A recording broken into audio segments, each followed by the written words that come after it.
네, 킬러 문항은 없지만 난이도는 만만치 않았다. 네, 결국 교육 과정을 깊고 탄탄하게 이해하는 게 중요해졌다는 말일 텐데요. 수험생들에게 시사하는 점은 뭔지 EBS 대표 강사 윤혜정 선생님과 자세히 짚어보겠습니다. 선생님 안녕하세요. 안녕하세요. 네. 자, 1교시 국어 영역은 이제 오전에 모두 마무리가 됐습니다. 출제 경향 그리고 난이도 일단 어떻게 보십니까? 네, 이번 9월 모의평가에 정말 많은 우리 수험생들의 관심이 집중되고 있습니다. 자, 먼저 소위 킬러 문항이 배제가 되면은 너무 쉬워지는 것이 아니냐, 그럼 변별력을 과연 확보할 수 있을 것인가라는 것에 대한 우려가 많이 있었는데요. 실제로 9월 모평 뚜껑을 열어보니까 다양한 난도의 문제가 골고루 출제가 되었기 때문에 변별력은 충분히 확보가 가능할 것으로 보입니다. 그리고 우려와는 달리 지난 6월 모평과 비교했을 때 오히려 9월 모평이 다소 어려운 수준이 아닌가라고 분석하고 있습니다. 네. 자, 이 질문 드리지 않을 수 없습니다. 모두의 관심이 집중되고 있는 사항.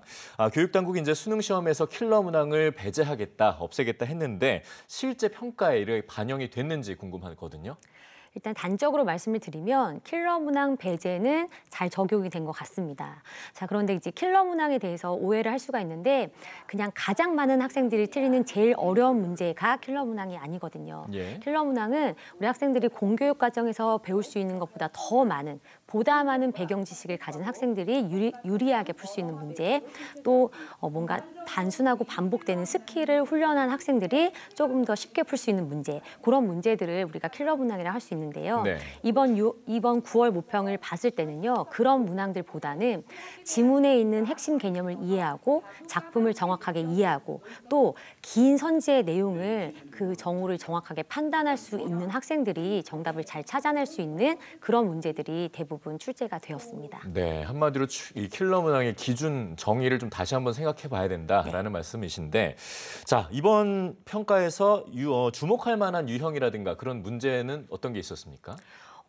기존의 그런 출제 경향이 잘 이어지고 있었기 때문에 뭐 새로운 문제다, 이런 유형 형태는 처음 봤다, 이런 문제들은 없었습니다. 근데 우리 학생들이 조금 어려워했을 만한 변별력을 확보했을 문제를 좀 꼽아보자면 독서 파트의 과학기술 지문을 우리 학생들이 어려워하거든요. 네. 자, 그 지문에 포함되는 11번 문제, 그리고 인문 주제 통합 지문에 포함되는 16번 문제입니다. 근데 이 문제들이 이제 보통 우리 학생들은 3점짜리 보기 문제라고 얘기하거든요.